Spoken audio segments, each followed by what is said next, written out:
The spring of 1944 in England was a season of hidden thunder. The air itself seemed to vibrate with a suppressed energy, a nation holding its breath. In the rural counties, far from the bustling ports and airfields, ancient woodlands had become secret cities. And in one such pine forest in Hampshire, so dense the canopy turned midday into a perpetual twilight, a gathering was taking place in a clearing that did not appear on any map. The men stood in loose ranks, their postures relaxed but their eyes watchful. There was something unsettling about them, an anonymity that went beyond standard military discipline. They wore standard British Army battle dress, but it was curiously sterile. No regimental flashes adorned their shoulders. No divisional patches were sewn onto their sleeves. No medal ribbons, no unit crests, not even a name tag. The uniforms were a blank slate. Their weapons were a mixed lot, some Lee Enfields, a few Stens, but also several weapons of German manufacture, their blued steel looking alien in the English woods. The officers who moved among them were equally unmarked. They did not carry the swagger sticks or wear the polished Sam Brown belts of their regular army counterparts.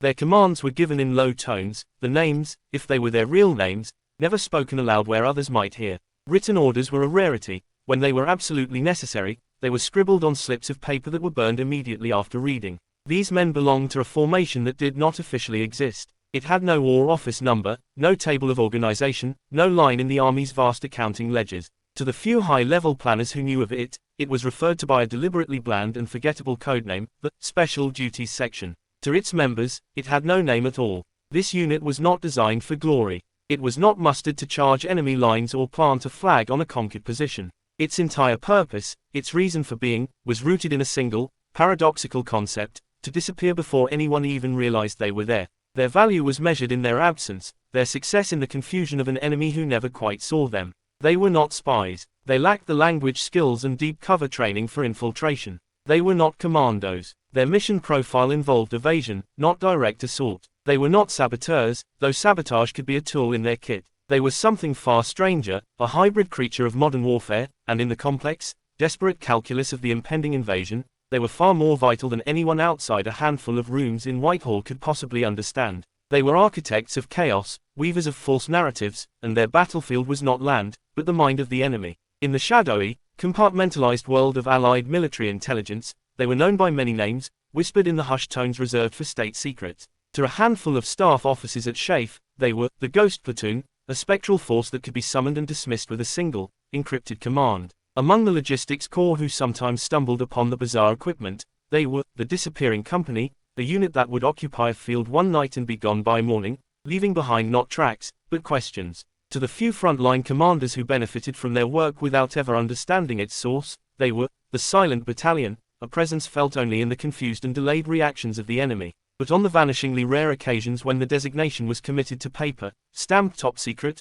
and locked in a safe, they were officially known as the 23rd Headquarters Special Troops. The name was deliberately bland, bureaucratic, and forgettable. Headquarters Special Troops, suggested a signals unit, or perhaps a mapping detachment, something vital but unglamorous, worthy of no further inquiry. It was the perfect camouflage for what was, in reality, the most unconventional fighting force of the Second World War. This was not a unit built for assault or defense. It was a weapon of perception, a machine of strategic deceit. Its entire structure, from its table of organization to the specialized equipment it drew from QM depots, was engineered around a single, overarching principle: deception. Their purpose was distraction, their methodology was illusion. They were the magicians of the battlefield, and their stage was all of Western Europe. Their armory contained no rifles capable of firing a killing shot, no artillery pieces that could level a town. Their weapons were more subtle, and in the context of total war, more psychologically potent. They were tools of mass confusion. Their primary arsenal consisted of legions of inflatable tanks, Shermans, Stuarts, and tank destroyers crafted from rubber and canvas, meticulously painted and detailed to look, from a German reconnaissance plane's camera, exactly like the real, 30-ton steel behemoths. When inflated, these dummies had a disconcerting lightness. A strong man could lift the front end of a Sherman with one hand. But from 1,000 feet, through a haze of morning mist and with the fear of an impending attack clouding an observer's judgment, they were an armored division. Their signals intelligence platoon operated fake radio networks. These men were masters of mimicry, trained to study the fist, the unique, rhythmic sending style, of real division and regimental radio operators. They could forge the entire wireless traffic of a massive military formation, from the terse, coded commands of a headquarters to the gossip and griping of company-level net, creating a sonic phantom, a ghost division, that the German listening posts would plot on their situation maps with absolute certainty. Their sonic deception company possessed a fleet of strange, specialized trucks. Mounted on their beds were powerful, custom-built loudspeakers and state-of-the-art wire recorders. These vehicles could project a symphony of martial sounds across a landscape. The recorded clatter of tank tracks, the deep-throated rumble of diesel engines, the shouted orders of sergeants, the clang of steel shovels digging in, a soundscape of an entire armored regiment moving into position, all broadcast from speakers hidden in a copse of trees, convincing the enemy that an attack was imminent from an empty field. And then there were the artists. The camouflage battalion was staffed not by career soldiers, but by men who had once made their living with brush and pencil. They were painters, sculptors, industrial designers, and stage set builders. The job was visual forgery. They could transform a quiet rural lane into a bustling supply route using painted canvas and clever lighting. They could create the illusion of bomb damage on an intact bridge, or disguise a perfectly good bridge to look like a collapsed wreck. They crafted fake command posts, complete with laundry lines and parked inflatable jeeps. They were masters of atmosphere, creating a stage set of military reality so convincing that even a close-range visual reconnaissance would be fooled. They were the only unit in the entire war whose fundamental, doctrinal mission was to impersonate other units, to be someone they were not, and then, at the crucial moment, to vanish without a trace, leaving the enemy swinging at shadows and wasting precious resources on phantoms. The recruitment process for the 23rd was unlike any other in the US Army. There were no calls for expert riflemen or men who could run a 5-minute mile. Instead, the Pentagon, in a moment of inspired, unorthodox thinking, sent discreet agents to the places where illusion was a trade. They scoured the faculty lounges of art colleges like Pratt and Cooper Union. They visited the bustling, smoke-filled offices of Madison Avenue advertising firms, where men knew how to sell an idea. They quietly interviewed set designers and prop masters from the sound stages of Hollywood, where reality was built from plywood and paint. They even recruited from technical theaters on Broadway, seeking men who understood how to create a convincing world under light. The men who answered this strange call to duty were a breed apart. They were artists now wearing dog tags. They were actors carrying M1 carbines. They were commercial illustrators who could sketch a perfect likeness of a Panzer IV, but who might struggle to field strip their own weapon. Their barracks were a bizarre fusion of military discipline and bohemian workshop. The air smelled of oil paint and boot polish. Lockers held rolls of canvas next to boxes of .30 caliber ammunition. A sergeant, who before the war had been a successful magazine illustrator, might be found critically examining the shading on an inflatable howitzer, while his corporal, a former radio sound effects engineer, fine-tuned the recording of a bulldozer. But this was precisely the point. Their value was not in their martial prowess, but in their ability to deceive. Their combat was a performance, and the German high command was their audience. The tactical applications of their craft were both brilliant and surreal. When a real, battle-hardened armored division like the 4th or 5th needed to disengage and move secretly to a new sector for a decisive blow, the 23rd would move in. Under the cover of darkness, they would replace the division. By dawn, the tank parks that had held 100 steel monsters would now hold 100 meticulously arranged inflatables. The air would hum with the sound of their fake radio network, broadcasting the same traffic patterns the real division had used. German reconnaissance planes would photograph the division, still apparently in place, its strength undiminished. The enemy would continue to watch an empty shell, while the real fist was moving to strike them from an unexpected direction. When German signals intelligence units, with their sophisticated listening equipment, tuned in to intercept American communications, they would often be listening to the 23rd's master forgers. These radio men could imitate the distinctive style of a specific operator in a real unit, creating a flawless sonic duplicate. The Germans, believing they had uncovered the movements of, say, the 30th Infantry Division, would shift their own reserves to counter a threat that existed only on the airwaves. And when German patrols or forward observers scanned a valley with their binoculars, they would see the telltale signs of a full infantry regiment digging in, cooking fires, parked vehicles, command tents, and the movement of men. What they were actually seeing was the painstaking work of the camouflage artists and a handful of soldiers driving the same few jeeps in circles, creating the impression of bustling activity. The men, in the distance might be cleverly painted cutouts. The ghost army fought not with bullets, but with shadows. Their victories were not marked by territory taken or enemy soldiers captured. Their success was measured in the most elusive of currencies, time. How many hours did a German panzer division waste preparing to counterattack a rubber army? How long was an enemy regiment held in reserve, waiting for an assault from a phantom division that never came? How much fuel and ammunition was expended shelling an empty field filled with inflatable tanks? Every minute of confusion they sowed, every hour of delay they inflicted, was a minute and an hour granted to the real Allied forces to regroup, to reinforce, and to strike. They were the great deceivers, and in a war where perception could be as important as firepower, they were among the most valuable soldiers in the entire Allied order of battle. In the war rooms of London and Southwick House, the Allied High Command was gripped by a single, chilling fear that overshadowed all others. It wasn't the Atlantic Wall, as formidable as its concrete and steel might be. It wasn't the panzer divisions known to be stationed in France. The true nightmare, the scenario that played out in the minds of planners during sleepless nights, was a German breakthrough in the first 48 hours after the D-Day landings. The initial landings would be a fragile thing. A handful of battered infantry divisions clinging to shallow beachheads, their organization shattered by the chaos of the landing, their heavy equipment and armor still struggling to get ashore. If a concentrated German panzer counterattack, a true hammer-blow Gegenangriff, could be launched and punched through those thin, disorganized lines before they coalesced, the consequences would be catastrophic. The entire invasion force could be pinned against the Channel and destroyed in detail. It would be Dunkirk in reverse, but with no hope of a miraculous evacuation. The war in Europe would be set back by years, perhaps lost altogether. The Allies needed time. Just half a day. 24 hours would be a gift from God. This window would allow the follow-on waves to build up, for engineers to clear obstacles, for Sherman tanks and artillery to lumber off the landing craft and form a defensive crust that could resist the German armor. But time is the one commodity armies can never stockpile. It must be seized, borrowed, or stolen. And that was the sole, terrifying job of the Forgotten Unit. Their mission was not to defeat German forces. A handful of men with small arms could not hope to stop a panzer division. Their mission was subtler, and in its own way, more audacious. They were to be time brokers. They were to delay, confuse, stall, and redirect the enemy using methods no other soldiers were trained in or permitted to use. While paratroopers would be seizing bridges and commandos assaulting gun batteries, this unit would be operating in the grey space behind the lines.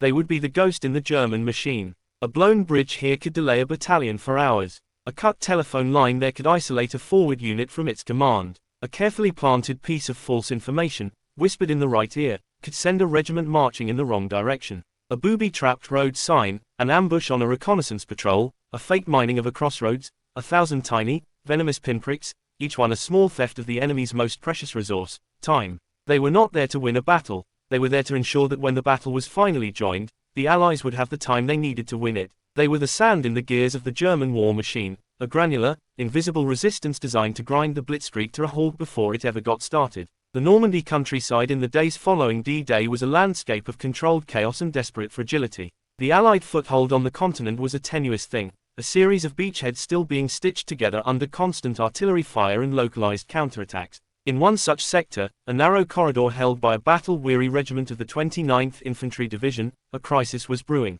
Ultra-decrypts and reports from French resistance fighters confirmed it. A column of the 2nd Panzer Division, a hardened veteran formation of the Eastern Front, was rumbling towards them. It was a spearhead of perhaps 50 tanks, supported by mechanized infantry and self-propelled guns. Against this steel tide, the exhausted American infantry, with their few bazookas and a handful of towed anti-tank guns, stood little chance. A breakthrough here would unhinge the entire western flank of the invasion, potentially rolling up the Allied line from the side. Real reinforcements, the 2nd Armored Division, was still tangled in the logistical snarl of the beaches, at least 2 days away. The call went out to the only unit that could possibly create 2 days out of thin air. The 23rd Special Troops, having just landed themselves, were ordered into the breach. Under a moonless sky, a convoy of unmarked trucks and odd, boxy vehicles rolled silently into a series of fields and orchards near the village of La Fère. They moved with a practiced, ghostly efficiency. No headlights pierced the darkness. Orders were given with hand signals. The only sounds were the soft crunch of tires on gravel and the low murmur of men who understood the absolute need for silence.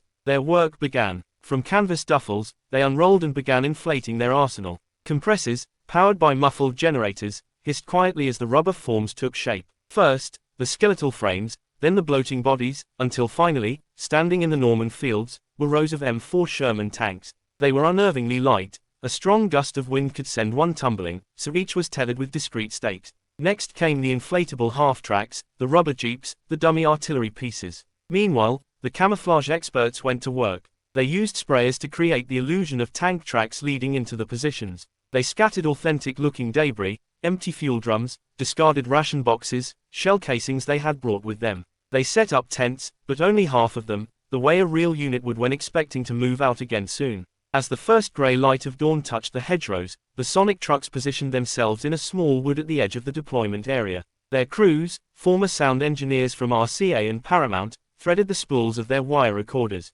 With the flip of a switch, the morning air was filled with the deep, guttural rumble of tank engines starting up, the clatter of steel tracks, the shouted commands of a motor pool sergeant. The sounds were directional, focused to sweep across the valley towards the suspected German positions. It was a carefully orchestrated audio drama, complete with pacing and pauses to mimic a real unit coming to life for the day. Simultaneously, the radio platoon went to work. Their trucks, bristling with antennas, began broadcasting a torrent of fake traffic. They were impersonating the headquarters of the 6th Armored Division, a unit the Germans knew was in England but whose location was unknown. The messages were a masterpiece of banality and verisimilitude. Baker Company, report your fuel status. Order parts for transmission, serial number 45832. Recon patrol to grid 745, return by 1400. It was the boring, administrative chatter of a large, confident formation going about its business. The curtain was up. The show had begun. Just after 0700 hours, the first German Fieseler-Storch observation plane, a fragile-looking high-wing monoplane, putted over the area. It circled once, twice. Through binoculars, the men of the 23rd, hidden in foxholes and under camouflage nets, could see the observer leaning out, his camera glinting in the sun. They held their breath. The plane banked and flew away. An hour later, another came. Then a third in the early afternoon. Each time, the men below intensified their performance. A handful of soldiers, driving the same 3 real jeeps over and over, created the illusion of constant traffic between the tank formations. The Sonic trucks played their symphony of armored might. Back at German headquarters, the reconnaissance photos were developed and analyzed. They showed it all: the tanks, deployed in textbook defensive positions, the half-tracks, the artillery, the supply dumps. The audio intercepts confirmed a large armored unit, apparently the 6th, was present and active. The conclusion was inescapable. The Americans had somehow moved a full armored division into a flanking position. To continue the advance with the 2nd Panzer would be to march directly into a prepared killing zone. The order was given. The German armored column halted. They dug in. They called for their own reinforcements. They spent the day and the entire next one probing, scouting, and waiting for an attack that never came. They were waiting for a ghost. For 42 precious hours, the front in that sector was frozen by a mirage. It was time the 29th Division used to shore up its defenses, to bring up its own limited anti-tank assets, and to catch its breath. It was time for the lead elements of the real 2nd Armored Division to finally grind their way up from the beaches and move into the line. When the Germans finally realized the deception and pushed forward, they met not a phantom, but the solid steel of American Shermans and the determined resistance of a reinforced infantry line. The opportunity had been lost. The 23rd had already gone. Not a single shot had been fired by the Ghost Army. Not one of their rubber tanks had moved an inch. They had fought a battle of pure perception, and they had won. An entire sector of the Normandy front had been saved by an illusion. The men of the 23rd lived by a single, sacrosanct commandment, an order that defined their existence more than any other: you were never here. Their success, and indeed the viability of their entire unique form of warfare, depended on the preservation of the secret. If the Germans ever learned that the mighty armored divisions they sometimes saw were made of rubber and canvas, the entire delicate house of cards would collapse. The enemy would cease to believe their own intelligence, and a dozen future Allied offensives, which relied on deception to mask the true points of attack, would be stillborn. Secrecy was not just a protocol, it was their primary weapon and their only defense. Therefore, the conclusion of every operation was as meticulously planned and executed as the deception itself. The strike was not a military action, but a process of utter, total erasure. As soon as the cover of darkness returned, the Ghost Army would begin its most critical performance, its own disappearance. The process was a well-rehearsed ballet of dissolution. Teams moved through the bivouac, their work illuminated only by faint, hooded lanterns. The inflatable tanks and trucks were not simply deflated. They were carefully purged of air, meticulously folded along precise seams, and packed into the designated storage bags, each one numbered and logged. A single stray rubber tank left in a ditch could reveal the entire ruse. Documents, the fake radio logs, the phony operation orders, the sketches for the camouflage, were gathered and burned in small, deep pits. The ashes were then crushed and scattered. The special paints used by the artists were sealed in airtight containers. The men themselves underwent inspections, scrubbing any trace of paint or unique adhesive from their uniforms and equipment. The Sonic trucks and radio vans were driven to pre-selected, clean, areas where their tires could roll over soft ground, erasing the distinctive tread patterns they had created. The antennas were lowered and stowed. The physical landscape they had manipulated was restored. Fake tank tracks were brushed away with branches. The impressions left by the inflatables were filled in. Every piece of trash, every ration can, every cigarette butt was collected, not just their own, but any debris that could possibly be linked to their presence. It was all buried in deep holes, far from the site, and the earth was returned to a state of natural appearance. Their exfiltration was a study in stealth.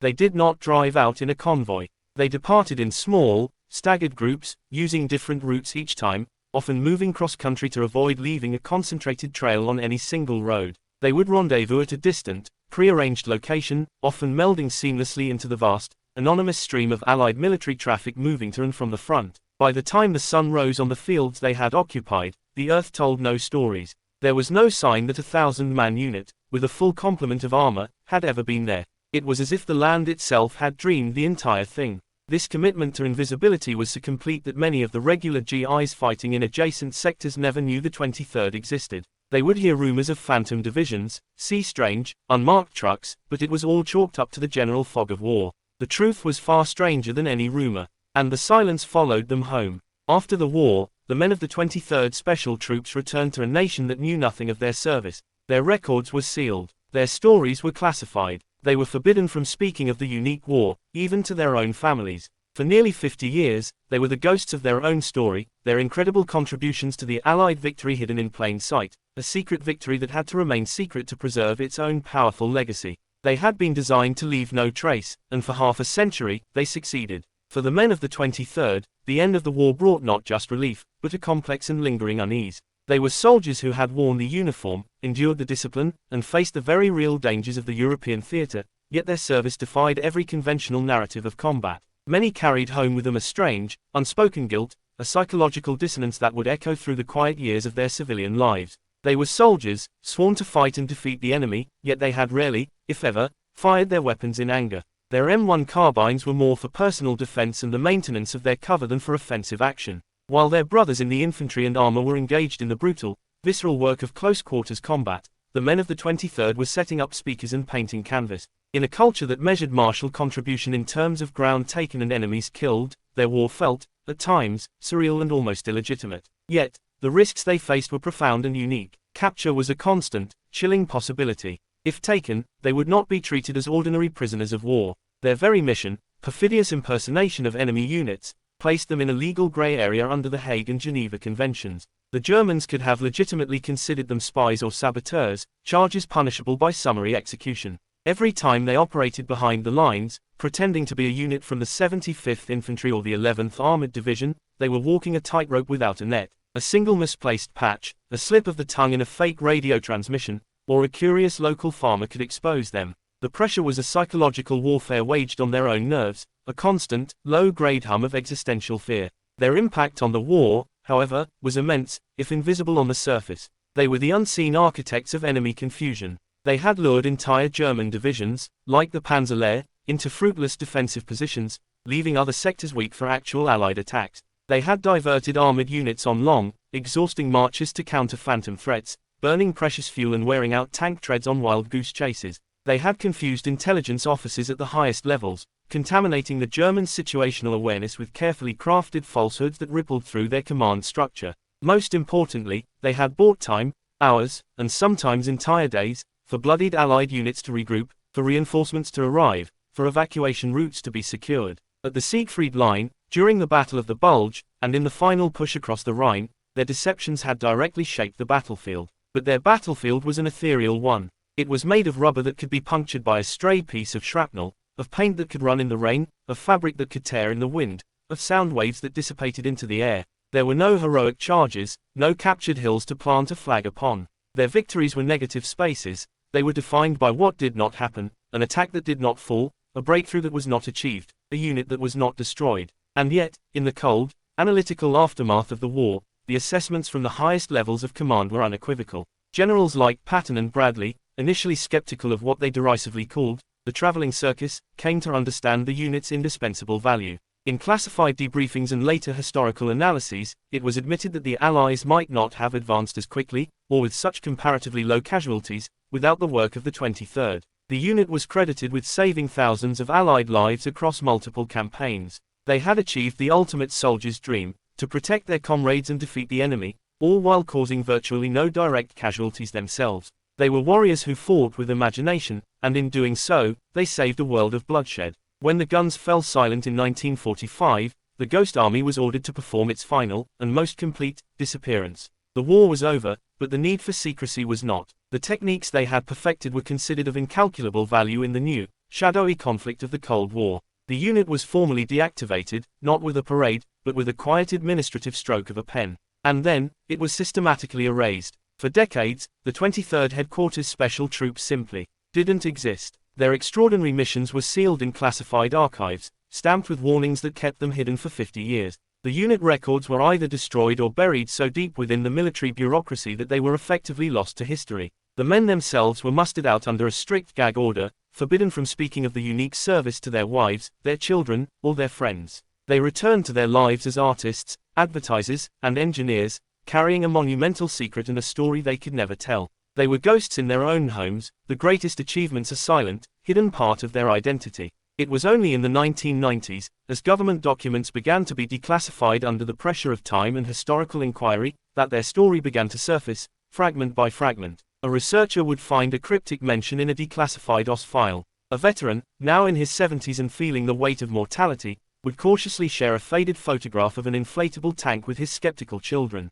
Slowly, painstakingly, the veil was lifted. The story that emerged was more incredible than any fiction. A forgotten unit, designed by its very nature to disappear during the war, had then been made to disappear from history itself in the peace that followed. It was the final, successful mission of the Ghost Army, to vanish not just from the battlefield, but from the memory of the nation they served. But today, the legacy of the 23rd Headquarters Special Troops stands as one of the most extraordinary, and unquestionably the strangest, military formations of the Second World War. They represent a paradigm of warfare that was decades ahead of its time, a forerunner to the psychological operations and information warfare that define modern conflict. They were a unit that fought without firing, that moved without being seen, that saved countless lives without taking any. They were the soldiers who won battles not by being the strongest, but by being the cleverest, not by force of arms, but by force of imagination. They proved that a well-crafted illusion could be as powerful as a division of tanks, and that sometimes, the most effective army is the one that doesn't exist.